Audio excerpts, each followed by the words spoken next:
ஸ்ரீயப்பதியான பகவான் அவனுடைய லீலைகளை சொல்லக்கூடிய இதிகாச புராணங்கள்ல ஸ்ரீமத் பாகவதம்ங்கிற மகாபுராணம் சாத்வீக புராணம்னு கொண்டாடப்படக்கூடிய ஒரு புராணம்.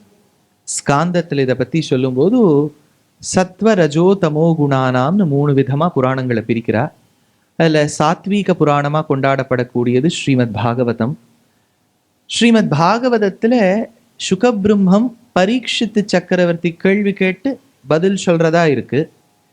அதில் சொல்லும்போது கிருஷ்ணாவதாரத்தில் பகவான் எப்படியெல்லாம் ராசலீலை பண்ணார், எப்படி மலையை தூக்கி பிடிச்சார், அப்புறம் எப்படி பிறந்தார், எல்லாத்தையும் விவரித்து சொல்லிகிட்டே வரார். ஆனால் ராசபஞ்சாத்தியாயின்னு தனியாக ஒரு 5 அத்தியாயங்கள் ஒதுக்கி வச்சிருக்கார் ராசலீலைக்கு. பகவான் எப்படி ராசலீலை பண்ணார். அதையே பட்டதிரியில் ஸ்ரீமன் நாராயணியத்தில் காண்பிக்கும் போது 5 தசகங்களில் ராசபஞ்சாத்தியாய்க்கு அர்த்தங்கள் எடுத்து சொன்னார். 3வது ஒரு பெரிய விஷயம், அத்வைத சித்தின்னு ஆச்சரியமான ஒரு கிரந்தம். அத்வைத சித்தாந்தத்தில் மதுசூதன சரஸ்வதி வாழ்னு இருந்தார். அவர் அங்கதேசத்தை சேர்ந்தவர்.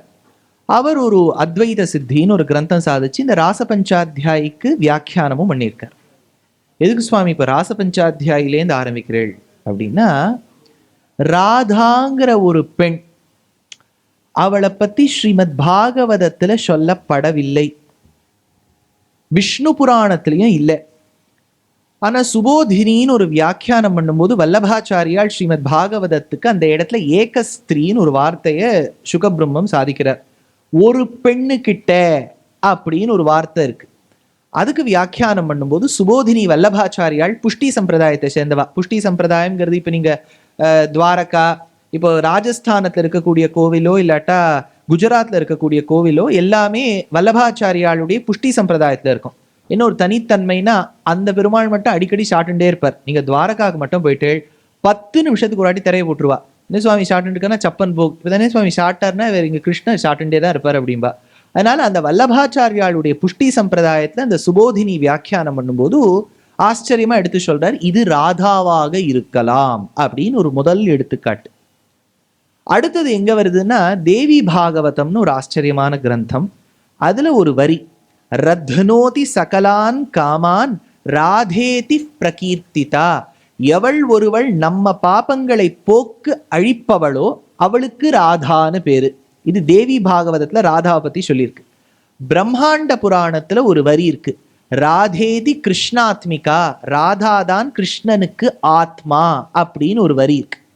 இதெல்லாம் அடிப்படையாக கொண்டு ஸ்ரீமத் பாகவதத்தில் இல்லை என்றாலும் மற்றைய புராணங்கள் இருக்கக்கூடிய வாக்கியங்களை ஆதாரமாக கொண்டு 1107ஆம் ஆண்டு 110 AD கெந்துலி அப்படிங்கிற கிராமத்தில் அவதரித்தவர் ஜெயதேவர். போஜராஜாக்கு அவதரித்தவர். போஜராஜான்னு சொல்லக்கூடியது போஜதேவன், ஒரு மகாகவி. அவருக்கு பிறந்தவர் ஜெயதேவர். இவர் சிறு வயதில் இருக்கும்போதே ஒரு விஷயம் சொல்றார், உமாபதி மாதிரி என்னால பாட முடியுமா. அது அந்த காலத்து கவிஞர்களுக்கு இருந்த ஒரு தனி சிறப்பு. என்னன்னா, முதல்ல நைச்சானுசந்தானம்னு பண்ணிப்பா. நைச்சானுசந்தானம்னா அடியேனுக்கு என்ன தகுதி இருக்கு பாடுறதுக்கு அப்படின்னு அவளையே குறைச்சு சொல்லுவா. காளிதாசன் சொல்றார், குவசூரிய பிரபவோ வம்சா குவச்சால்ப விஷயாமதி திதீர்ஷு துஸ்தரம் மோகாது உடுப்பே நாஸ்மி சாகரம். ஒரு ரகுவம்சத்தை பாடலாம்னு ஒரு அறிவிலி நான் வந்திருக்கேன். இது எப்படி இருக்குன்னா, கடற்கரையில் நின்னுக்குன்னு ஒருத்த சொல்றான், ஒரு மரக்கட்டைய வச்சுண்டு நான் முழு கடலை கடந்து வந்துருவேன் அப்படின்னு ஒரு மூர்க்கன் சொன்னால் எப்படி ஒரு வாதமோ, அதுபோல் நானும் ரகுவம்சத்தின் பிரபாவம் சொன்னால் அத்துணை ஒரு மூர்க்கத்தனம் இருக்குங்கிறார் காளிதாசன்கிற மகாகவியே சொல்றார். உபமா காளிதாசஸ்ய பாரவேர் அர்த்த கௌரவம் தண்டினஹா பதலாலித்யம் மாகே சந்தி திரையோகுணாஹாம்பா. ரொம்ப ஆச்சரியமான கவி காளிதாசன். அப்பேற்பட்ட காளிதாசன் சொல்றான், இந்த இடத்துல ஜெயதேவர் சொல்றார் எனக்கு என்ன தகுதி இருக்குங்கிறார்.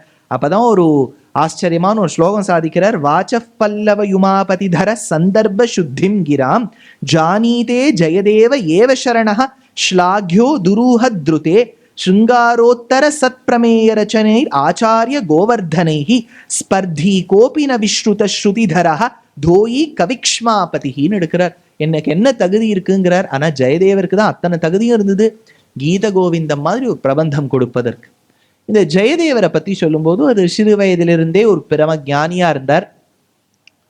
அவ அப்பாவும் இவரை போற்றி பாடினார். ஏன்னா சாஸ்திரம் சொல்றது, பிள்ளைய மட்டும் மட்டும் ஸ்தோத்திரம் பண்ணக்கூடாதாம். பிரத்யக்ஷே குரவஸ்துத்யாத், ஆச்சாரியனை ஸ்தோத்திரம் பண்ணணும். இவர் தான் சுவாமி எனக்கு ஆச்சாரியன், எனக்கு எல்லாம் கற்றுக் கொடுத்தார் அப்படின்னு சொல்லணும். பிரத்யக்ஷே குரவஸ்துத்யாத். யாரை ஸ்துதி பண்ணக்கூடாதுன்னா சாஸ்திரம் சொல்லு, ந புத்திரோபி, புத்திரன்னா என்ன, புத்திரனோ புத்திரியோ ஸ்தோத்திரம் பண்ணக்கூடாது அப்படின்னு சாஸ்திரம் சொல்றது. இது சொல்லும் போது சந்தர்ப்பவசமா ஒரு விஷயம் சொல்றேன். பாரவின்னு ஒரு கவி இருந்தார் அந்த காலத்துல சம்ஸ்கிருதத்துல. அது என்னன்னா, நமக்கு என்னவோ நம்ம மாநிலத்துல மட்டும் சம்ஸ்கிருதம்னா அது என்னவோ வேப்பங்கா அளவுக்கு ஆயிடுத்து. அந்த ஒரு நிலை வந்ததுனால நமக்கு அந்த ஒரு மொழியின் பெருமை தெரியாம இருக்கு. தமிழையும் வளர்க்க வேண்டும் நம் தாய்மொழி, அதுக்காக பிற மொழியை நம்ம தாழ்த்தணும்னு அவசியம் கிடையாதே இல்லையா. நமக்கு பகவான் நல்ல மூளை கொடுத்துருக்கார், நல்ல ஒரு டேலண்ட் கொடுத்துருக்கார். we can become a polyglot ourselves. எவ்வளவோ மொழிகள் நம்ம கத்துக்கலாம். அது ஏன் நம்ம மொழியை உயர்த்தி விட்டு நாம் இன்னொரு மொழியை தாழ்த்தணும்? எல்லாமே அவாளுக்கு மதர் டங் தானே. அப்பேற்பட்ட சம்ஸ்கிருதத்துல காளிதாசருக்கு அடுத்தபடியாக சொல்லப்படக்கூடிய ஒரு மகாகவி பாரவின்னு பேர். அவர் கிராட்டார்ஜுனியம்னு, அர்ஜுனனுக்கு எப்படி பெருமாள் சிவபெருமானும் அம்பாளும், திருவான்மியூர் வான்மியூர் க்ஷேத்திரத்தை சொல்றேன், அதனால சிவபெருமானும் அம்பாளும் எப்படி கிராட்ட வேஷம் தரித்து அருள் புரிந்தார்கள்னு ஒரு கவி எடுக்கிறார். ஸ்ரீயக்குருணாம் அதிபஸ்ய பாலினியும் பிரஜாசு காமாம் யமயுங்க வேதித்தும்னு சொல்றார். அவருக்கு அவ அப்பா மேல ஒரே கோவம் பாரவிக்கு. என்னன்னா, அவ அப்பா லோகத்துல முழுக்க போய் பிள்ளைய பத்தி புகழ் பாட வேண்டாம், அவதூறு சொல்வார். அவனை சுமாராதான் எழுதுறான், லோகமே அவரை பாராட்டுறது, எந்த ஒரு பேப்பர் எடுத்தாலும் ஃபர்ஸ்ட் பேஜ்ல இவருடைய பத்தி தான் ஆர்டிக்கல். ஆனா அப்பா எல்லா இடத்துலயும் போய் தப்பு சொல்லிட்டு இருக்கார். பிள்ளை பார்த்தார், பாரவி பார்த்தார், அப்பா அவ கொன்னுடலாம்னு யோசிச்சார். அதனால அப்பா மத்தியானம் ஒரு 12 மணிக்கு சாப்பிட வருவார். அதனால சாப்பிட வர உட்கார்ற இடம் இவருக்கு தெரியும் பாரவிக்கு. கூரை மேல போனார், ஓடை எடுத்தார், ஒரு பெரிய பாறாங்கல்லாம் எடுத்தார், அப்பா தலை மேல போடணும்னு நினைக்கிற சமயத்தை சரி என்னதான் பேசுறாரு இந்த மனுஷன்னு கேட்டுட்டு போகலாம்னு பார்த்தா, அப்ப அந்த அப்பா தன் பத்னி தன்னுடைய தாயார்கிட்ட பேசிட்டு இருக்கார். அப்போ அந்த பாரவியுடைய தாய் கேட்கிறார், லோகமே நம்ம பிள்ளைய கொண்டாடுறது, நீங்க கொண்டாட மாட்டீங்களா? இல்லடி, அவனுக்கு லோகம் கொண்டாடினா கர்வம் வந்துடும், அப்பா சேர்ந்து கொண்டாடிட்டா இன்னும் கர்வம் வந்துடும், கர்வம் மிகுதியாகிவிட்டால் வித்வத்து குறைஞ்சிரும், அதனால அவனை நான் ஸ்தோத்திரம் பண்ணலேன்னு ஆளாம். அதுக்கு பாரவிக்கு ரொம்ப வருத்தம் வந்துருத்தான், இப்பேற்பட்ட அப்பாவை நம்ம கொல்லணும்னு நினைச்சிட்டோமே அப்படின்னு துபக்கடியில் அவர் கீழே விழுந்தார். என்னடா இங்கேருந்து இப்படி வராம என்ன மேலேருந்து கீழே வர? இல்லப்பா அவனை கொல்லணும்னு நினைச்சுட்டேன், அது பெரிய அபச்சாரம், சாஸ்திரம் சொல்றது, எனக்கு ஏதாவது பரிகாரம் சொல்லுன்னாராம். இதுக்கு அவ அப்பா சொன்னாரா, அதெல்லாம் என்னடா நான் உன்னை மன்னிச்சு விட்டுறேன் போடா. இல்லப்பா சொல்லணும்னு அடம் பிடிக்கிற. அப்பா சொன்னார், உனக்கு எப்போ உங்க மாமியார் இடது கையால உப்ப உன் தட்டுல போடுறாளோ அப்போ உனக்கு பரிகாரம் நாளாம். இது இருக்கு. இது ஒண்ணுமே புரியல. சரி ஆத்துக்கு போயிட்டார், மாமியார் ஆத்துக்கு போனா முதல் நாள் போன போது ஆச்சரியமான ஒரு இலை. அது எப்படிங்கிற, அதாவது அந்த பக்கத்துல ஏதாவது சாதிச்சா அந்த பக்கமா போய் உட்காந்து சாட்டாதான் உண்டு, அவ்வளவு பெரிய இலை. இவர் போய் நல்லா இலையெல்லாம் போட்டு ஸ்தல சுத்தி எல்லாம் பண்ணி இலை சுத்தி எல்லாம் பண்ணி உட்கார வச்சு அது இதெல்லாம் பரிமாறிருக்கா. இதை சாப்பிட்டேன், நல்லா சாப்பிட்டு விட்டார், போய் தூங்கிட்டார். தொண்டனுக்கும் உறக்கம் உண்டுலாம் சொல்றா பாருங்க, போய் தூங்கிவிட்டார். அடுத்த நாள் இலை சைஸு கொஞ்சம் குறைஞ்சுது. இது 2வது நாள். 3வது நாள் பாதி இலையை எடுத்து இவ்வளவு ஷார்ட்டா போறோம்னு விட்டா அவள். 3வது நாள். 4வது நாள் மாமியார் பார்த்தா உங்களுக்கு சாதிச்சுட்டு, அப்புறம் நான் மறுபடியும் போய் உட்காந்து அதெல்லாம் வேண்டாம், நான் உங்களோட சேர்ந்து உட்காந்துடுறேன்னு இலையை போட்டுன்னு உட்காந்துட்டா. அடுத்த நாள் பார்த்தா மாமியார் தளிகை பண்ணல, ரொம்ப போர் அடிச்சு கொடுத்து சுவாமி இல்லையா, சபா கல்யாவது இங்கே வெளில கேன்டீன் கிண்டீன் வைக்கிறா, அதனால அங்கே அதுவும் இல்லை. சரி சாதம் போட்டுவிட்டு நல்லா மோரை போட்டுவிட்டா. அவர் கேட்டார், கொஞ்சம் உப்பாது சேர்க்கப்படாதானா? மாமியார் இந்த பக்கத்துல உட்காந்துட்டு இருக்கா, அந்த ரைட் ஹேண்ட் சைடு அந்த பக்கம் தானே இருக்கு, நல்ல லெஃப்ட் கையால் எடுத்து உப்பு போட்டாலாம், விடுதலை விடுதலைன்னு வெளில போயிட்டார். எதுக்கு சொல்ல வந்தேன்னா, புத்திரனை ஸ்தோத்திரம் பண்ணப்படாதுன்னு சாஸ்திரம், ஆனா ஜெயதேவருடைய அப்பா பிள்ளைய ஸ்தோத்திரம் பண்றாருன்னா இந்த ஜெயதேவருக்கு எவ்வளவு பெருமை இருந்திருக்கும். அது பெருமை இல்லை. 2வது பெரிய பெருமை, ஜெயதேவர் புருஷோத்தம க்ஷேத்திரம்னு பேர். அந்த காலத்தை யாராவது வியாக்கியானத்தை புருஷோத்தம க்ஷேத்திரம்னு சொன்னா பூரின்னு ஞாபகம் வச்சுக்கோங்க. அந்த காலத்தை பூரின்லாம் எழுத மாட்டா, புருஷோத்தம க்ஷேத்திரம் தான் எழுதுவா. புருஷோத்தம க்ஷேத்திரத்துக்கு ஒரு வாட்டி போனார் ஜெயதேவர். பெருமாளை சேவிச்சுட்டு, தன்னுடைய தங்கையை சேவிச்சுட்டு, அண்ணாவை சேவிச்சுட்டு, பலராம சுபத்ரா கிருஷ்ணரை சேவிச்சுட்டு இருக்கார். அப்போ உங்க தேவதாசி ஸ்திரீ பத்மாவதின்னு ஒத்தி ஆடிட்டு இருந்தா. அவ நாட்டியத்தை பார்த்து அசந்து போயிட்டார். என்னமா அபிநயம் பிடிக்கிறா. நான் காஞ்சி மகாபிரிவா ஒரு வாட்டி ஆன்மீக கிரந்தத்துல ஒரு விஷயம் சொல்வார், தினம் நம்ம பெருமாளை ஆராதனம் பண்ணும் போது நாட்டியம் ஆடி ஆராதனம் பண்ணணும்னு சாஸ்திரம். அது இங்க ஓடிக்கிட்டு போயிட போறார். அதனால ஏதோ கொஞ்சம் வாயினால் பாடி மனத்தினால் சிந்திக்கான்னு இருந்தாலே போறோம். ஆனா சாஸ்திரம் சொல்றது நாட்டியம் ஆடணும்னு. அவ நன்னா அபிநயம் பிடிப்போ, நாட்டியம் ஆடினாள். ஜெயதேவருக்கு அவள் மீது காதல் பூண்டார். அதனால சொன்னார், நான் எழுதுற கவிதைகளுக்கெல்லாம் நீ அபிநயம் பிடிப்பாயான்னு சொன்னோம்னா பத்மாவதியும் இருந்தாள். எப்படி ஒரு திருமங்கை ஆழ்வாருக்கு திருவெள்ள குளத்தில் இருந்த குமுதவல்லி நாச்சியார் ஒத்துண்டாளோ, 2 பேரும் ஒரு தம்பதியா இருந்துட்டா. அது பெரிய விஷயமே இல்லை. இவர் எங்க ஒடியால இருக்கார், ஒரிசா மாநிலம். தமிழகத்துல கும்போணத்து பக்கத்துல சுவாமிமலை பக்கத்துல குக் கிராமம், ஊத்துக்காடுன்னு பேர். அங்க வெங்கட சுப்பையர் 350 வருஷத்துக்கு முன்னாடி இருந்தார். நான் சொல்ற ஜெயதேவர் 700-800 வருஷத்துக்கு முன்னாடி. அந்த ஜெயதேவர் பத்மாவதியை பத்தி இந்த குக்கிராமத்தில் இருந்த ஊத்துக்காடு வெங்கட சுப்பையர் கவிதை பாடுறார். யோசிச்சு பாருங்க, இப்ப நமக்கு ஏதாவது ஒரு இடத்துல மரங்கிற விழுந்து கொடுத்தானே உடனே மெசேஜ் வருது, இந்த பக்கமா போகாதீங்க, அந்த பக்கமா லெஃப்ட் எடுத்து ரைட் எடுத்து கட் பண்ணி வாங்குவோம்னு சொல்றது. அவ்வளவு நமக்கு மேப் எல்லாம் வேற போட்டு காமிச்சிருது. இவ்வளவு வழி இப்ப நமக்கு இருக்கு ஒரு டெக்னாலஜியால. ஒரு 700 வருஷம் 400 வருஷத்துக்கு முன்னாடி அந்த ஊர்ல வாழ்ந்த மகானை பத்தி இவாளுக்கு எப்படி தெரியும்? அதுதான் அவளுக்கு அந்த வைதுஷ்ய பூர்த்திம்பா. அப்பேற்பட்ட ஊத்துக்காடு வெங்கட கவி இந்த பத்மாவதியையும் ஜெயதேவரையும் அனுபவிச்ச அந்த ஆச்சரியமான பகுதியை நாம் அனுபவிக்கலாம். பண்டித சமூக சேவ்யம் பண்டித சமூக சேவ்யம்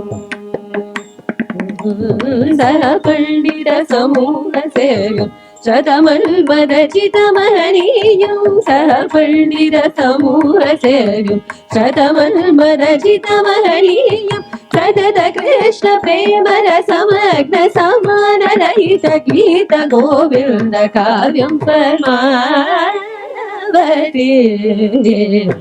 रमणम् पण्डित समूह सेव्यं शतमल्परचितमहनीयं सतत कृष्ण प्रेम रसमग्न समानरहित गीत गोविन्द काव्यं परमावती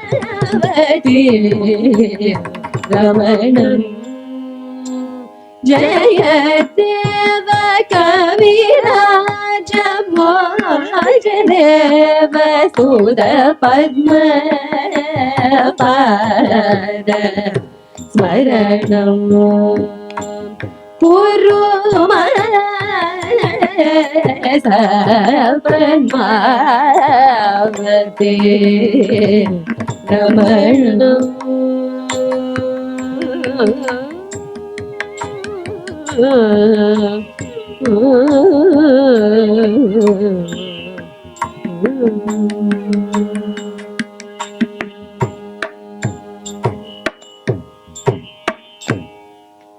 இப்பேற்பட்ட தம்பதியாக இருந்தார்கள்.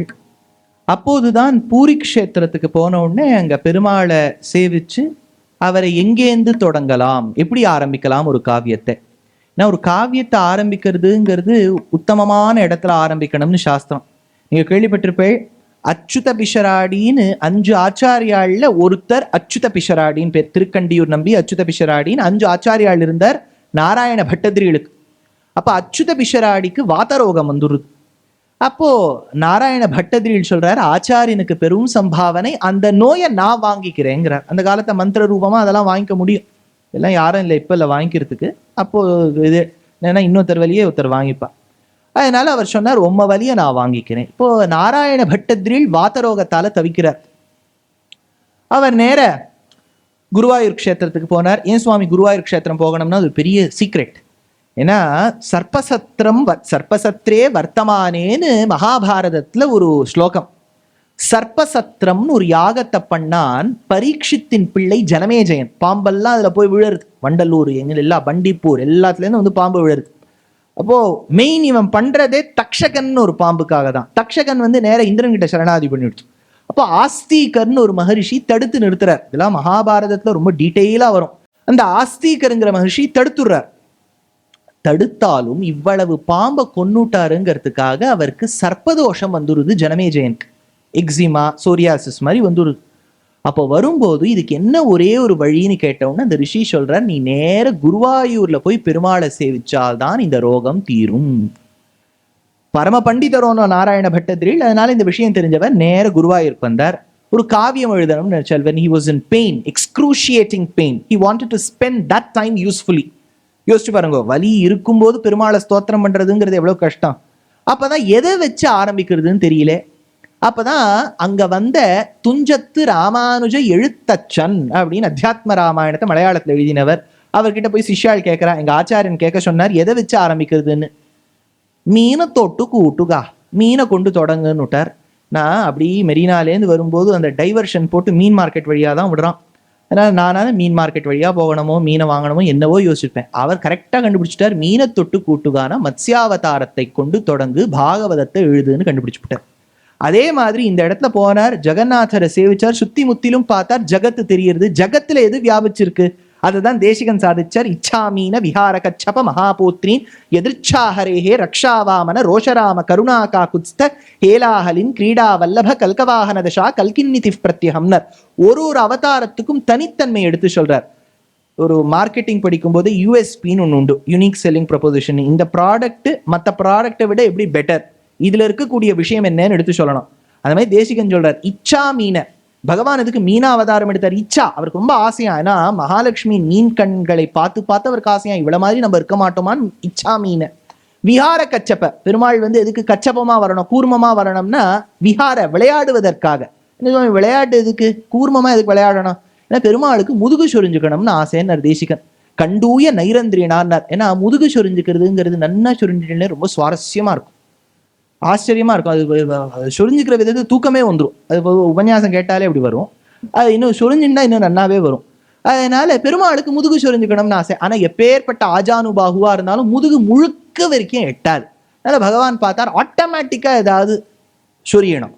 அதனால ஓடோடு கூடிய ஆமையா வந்துட்டார். முதுகு ஆமைக்கு ஓடு தானே, மந்திர மலையை வச்சு நன்னா இப்படியும் அப்படியும் பண்றா, அது நன்னா சொரிஞ்சு விடுறாப்புல இருக்கு. சொரிஞ்சு விட்டா என்ன வரும்னார், தூக்கம் வரும்னார் தேசிகன். கண்டூய நைரந்திரினார், தூக்கம் வந்துடுத்து. தூக்கம் ரொம்பவே சுவாரஸ்யமா வந்தா கொரட்டை வரும். அவர் கொரட்டை விட்டுதான் பக்கத்துல இருந்த ஜலமெல்லாம் அலையா மாறிடுத்துன்னார் தேசிகன். விஹார கச்சப்ப மகாபோத்ரின்னர், பெரிய வராகமா வந்தார். ஏன்னா பெரிய பூமியை எடுக்கணுமோன்னு, அதனால மகாவராகா. அதனால இச்சாமீன விஹார கச்சப மகாபோத்ரின் எதிர்ச்சாஹரேஹே. நரசிம்மர் எப்படி வந்தார், எதிர்ச்சானா எதேச்சியா வந்தார். அவர் வரணும்னு யாரும் எதிர்பார்க்கல, வரணும்னு வருவார்னு யாரும் நினைக்கல, ஆனா வந்துட்டார். அது சொல்றா பாருங்க, வேணுங்கிற வேலையில லேட்டா வந்தாலும் லேட்டஸ்டா வருவார், லேட்டஸ்டா வந்தார். அதனால எதிர்ச்சாஹரே. ரக்ஷா வாமன, ரட்சிப்பதற்காக வாமனாகவும். ரோஷாராம, பரசுராமருக்கு எது யூஎஸ்பின்னா கோவம் தான். சில பேர் சொல்லுவா, அவரை ரொம்ப கோவம் சுவாமி, ஆனாவுன்னா கோவம் வந்துடும். அந்த மாதிரிதான் பரசுராமன், கோவம் வரும். ரோஷாராம. அடுத்தது காக்குத்ஸ்த, கருணா காக்குத்ஸ்த. ராமர்னா என்ன, கருணை. பாவம், தன்னுடைய பத்னியை ராவணன் கடத்தின்னு போயிருக்கான். அப்ப கூட சொல்றார் ராமர், இப்ப கொண்டு விட்டுட்டா நான் அவனை மன்னிச்சிருவேன். யாராவது சொல்லுவோமோ? ராமர் சொல்றார், கிருஷ்ணரான இத்தனை நாளைக்கு சக்கராயுதத்தை போட்டு வதமே பண்ணிட்டு இருப்பார். ராமர் கருணா காக்குத்ஸ்த. ஹேலாஹலின், பெரிய உழவர்களுக்காக உழைக்கக்கூடியவர் நம்ம பலராமர். பாருங்க, எல்லாருக்கும் ஃபார்மர்ஸ்க்காக ஒருத்தர் நேரம் போய் பிரைம் மினிஸ்டர் கிட்ட போயிருக்கா மாதிரி அவரும் வரும். அந்த மாதிரி ஃபார்மர்ஸ்க்காக. அதனால ஹேலாஹலின். கிரீடா வல்லப, விளையாடுவதற்காகவே கிருஷ்ணர் அப்படின்னு 10 அவதாரங்கள் எடுத்து சொல்றார். இது தேசிகன் சொல்ற விதம். ஆனா ஜெயதேவர் பிரளய பயோதி ஜலேன் ஆச்சரியமான ஒரு ஸ்தோத்திர பிரபந்தத்துல எடுத்து காண்பிக்கிறார் இந்த அவதாரங்கள் எப்படி, அதை நாம் ரசிக்கலாம்.